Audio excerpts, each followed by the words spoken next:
Hello and welcome to Commodity Champions. I'm Manisha Gupta, and today our focus is on one such currency which is very quietly taking the world by a storm. Yes, it is the cryptocurrencies. Let's talk about the price movement in the most widely traded cryptocurrency, which is the Bitcoin. From 4.9 US dollars in March 2012 to $2,234 in July 7th is how we are trading. Remember, the prices have gone all the way to 2,900 as well, and it is a jump up of nearly 200% that we've seen come in for the currency. The global market value also saw a sharp escalation from $25 billion in April this year to a whopping $100 billion in the month of June itself. Clearly, the growth and global acceptance of cryptocurrency has been phenomenal. There are more than 800 Bitcoin ATMs in the United States, followed by Canada, which has about 179 Bitcoin ATMs. So where does India stand when it comes to cryptocurrency? There are, of course, regulatory concerns, but the major one is terror funding. The Supreme Court today asked the Centre and Reserve Bank to ensure that the virtual currency is not used for terror activities. The Apex Court has given a week's time, or rather 4 weeks' time, to government and the RBI to examine all security issues. The security concerns aside, the data suggests that India's trade in cryptocurrencies is about 50 crores per day, but that's minuscule versus to 20 to 30,000 by global exchanges together done on every single day. But is India ready to accept cryptocurrencies? Are Indians aware of Bitcoins? Is it a safe investment option? We'll discuss all that in the next half hour. Let me welcome our guest on the show today. Joining us is Advocate N.S. Napinai. Also joining us is Vishal Gupta of SearchTrade.com, Saurabh Agarwal of ZepPay, and Satvik Vishwanath of Unicoin as well. Gentlemen, hi. Thank you so much for joining us today. Mr. Napinai, let me start with you first. And it really is about, a lot of concern that the Indian markets has as of now. We, of course, have the committee that has been put up by the ministry, which is expected to come out with a report by July end. But with the Supreme Court now saying that it's giving the committee and the RBI 4 weeks to come out with security concerns, what is your sense? Is India gearing up, and that is the reason we are looking at all the angles? I would put it this way, that India has to gear up. Because the world has gone ahead, there has been a lot of traction in terms of acceptance of cryptocurrencies, particularly with respect to Bitcoin. A lot of that, as you rightly put it, has been the reason why the volatility has happened with respect to the valuation. So today we are at a situation where RBI issued a circular in 2013 as a cautionary note. It reiterated it many years later in 2017 February. And thereafter, the interdepartmental committee hearings have taken place and the report is awaited. But there is still no certainty in terms of how India is going to go. It's still cat on the wall with that, in that regard. Sure is, yes. There's much... But a decision has to be taken one way or the other, because there are a lot of Indians who have already invested in this cryptocurrency. People have exposed themselves. So it's not fair to the public at large that there would not be specificity with respect to how the law is going or intends to go. I think more than it not being allowed, what the government is talking about right now is on how it should be allowed. Because as we understand, there are various norms, etc., being talked about it. And we also understand that several prominent banks have started research and development in this sense as well. So, Satvik, coming to you really, I mean, the kind of number, the volume that we see in India is minuscule as you compare to the other countries like Singapore, Japan, US, Canada for that matter. Why is India lagging so behind? I think India started quite late as compared to other countries. So when we started Unicoin in 2013, so we were actually the first one to market in the way where we provided trading platform and the wallet service. But if you see other countries, see for example US, it had the trading platform since 2011 itself. So on the other side, Indians are quite risk averse, and they need much more validation, it seems, from the global markets before they flock on. So yeah, so right now it's definitely not even close to the countries like Japan, China, and US.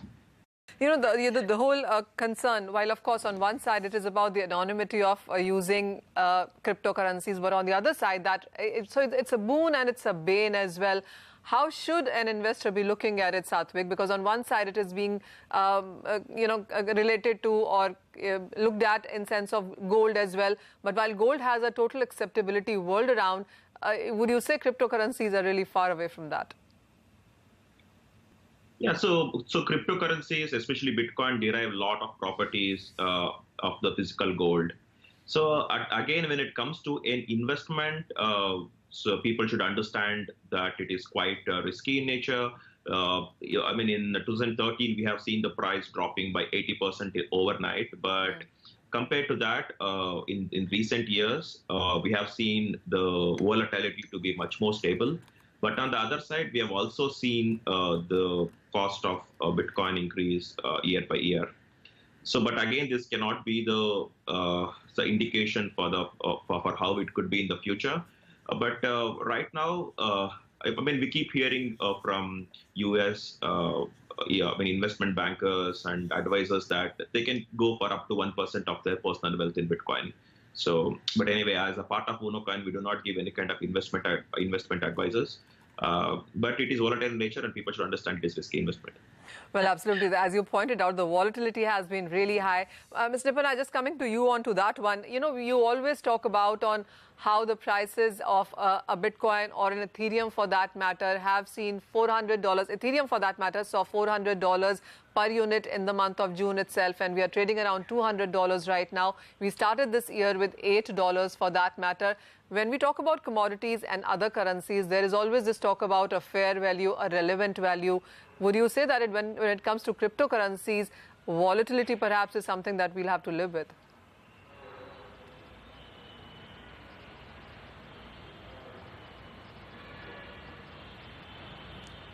Ms. Nipana, hi, this question is to you. Sorry, was that question to me? I was asking on how the volatility has been in case of the cryptocurrencies, from especially in case of Ethereum, if you talk $8 to $400 to $200 as we stand right now. Would you say that there is even a conversation or a debate on a fair value of these currencies? I'm sorry, is that question addressed to me? It is, yes. Yeah, sorry, the connection was not too clear. My apologies on that. I would put it in a slightly different way. One, I think just a step back on this. We are talking cryptocurrencies, and that's not just Ethereum or Bitcoin. There are a lot of other players in this market. But one characteristic which seems to be running through each of these cryptocurrencies is the volatility factor. In some instances, the market forces are playing a role in terms of deciding the volatility. In certain others, a bit of concern is that the owners of the cryptocurrency or the creators of them also seem to have a role to play in terms of the volatility. When we talk about the market playing a role, it's very difficult to decide whether that's fair value or not, because it's the demand and supply ratio that seems to be driving it. So unlike gold, you know, because you asked that question earlier, but unlike gold, I do not see a standard or a threshold on which you can really place this valuation. Depending on the acceptance in a particular country, rates have increased. For instance, when China allowed dealings in Bitcoin, the value increased. Japan is today allowing it, and it's also being used as a means of currency for purchasing commodities, and then that further increases its value. So with each level of acceptance, the value is increasing. Whether that's just because of the demand and supply ratio, it's not too clear. So I would not really be able to qualify it as fair value in that sense. Well, yes. Satvik, this one is to you. As of now, the Bitcoin's code limits the numbers of coins that can exist to 21 million. We understand 16 million is already in circulation. With that kind of a capital or a capex on that, what is your sense on where are we headed from here? Because, you know, there has been a report out from Goldman Sachs, etc., where they feel that the prices can move beyond 3,500 when it comes to Bitcoins. Are we only looking at bullishness when it comes to this currency from here on? I think overall, if we see, there has been some dips, but whenever there is a dip, again the price goes up, and again there is a dip, but that dip will not be equivalent to what it used to be before. So it usually takes a new level altogether. So if it continues, I wouldn't really be surprised at all that it will reach 3,500 or even it could be 10,000. I wouldn't really be surprised. But again, this depends upon a lot of other competitors to Bitcoin that is coming up, so especially Ethereum. And we keep hearing that the market cap of Ethereum could go past Bitcoin very soon. Yeah, I mean, if that kind of situation exists, it could be possible that the Bitcoin price will, the rate at which the Bitcoin price is increasing could slow down. But on the other side, the backers for Bitcoin are much more than any other cryptocurrencies. It has been in existence since 9 years. If you see Ethereum, it has quite a bit of issues. We saw one major failure last year, so where the price of Ethereum again crashed to like about 20% of what it used to be in a single day. So given this situation, yeah, I mean, with the price at which it will get capped, we have no clue. We just know that what it is capable of, and we will have to see how much of the use cases and utilities come out of it, which will eventually determine the price. That point is well taken. Well, Saurabh Agarwal of ZebPay as well now joins us with his sense on the market here. Saurabh, hi, good to have you. What is your sense? You know, we've been discussing the pricing, the valuation, the concerns, etc. I also want to talk to you about the volumes. India trades 50 crores worth of cryptocurrencies in a day. China does 5,000. Globally, the number really is put at anywhere between 20,000 to 30,000 crores on the higher side. India, of course, has started late, but do you see India catching up? Because that is what the markets do feel, that India once gets into it, once we have our legality sorted, we perhaps could be really big into this. Hi, you are absolutely right. Once the legal status is clear in India, we will see a lot of surge in Bitcoin users, because there are a lot of users who are sitting on the edge. They are just waiting for some clarifications from the government, and when that comes in, they will always be wanting to get into it. There are new generation entrepreneurs, there are investors, there are millennials who all want to get into Bitcoins, who all want to trade into cryptocurrencies, but they just are waiting for some kind of clarity from government.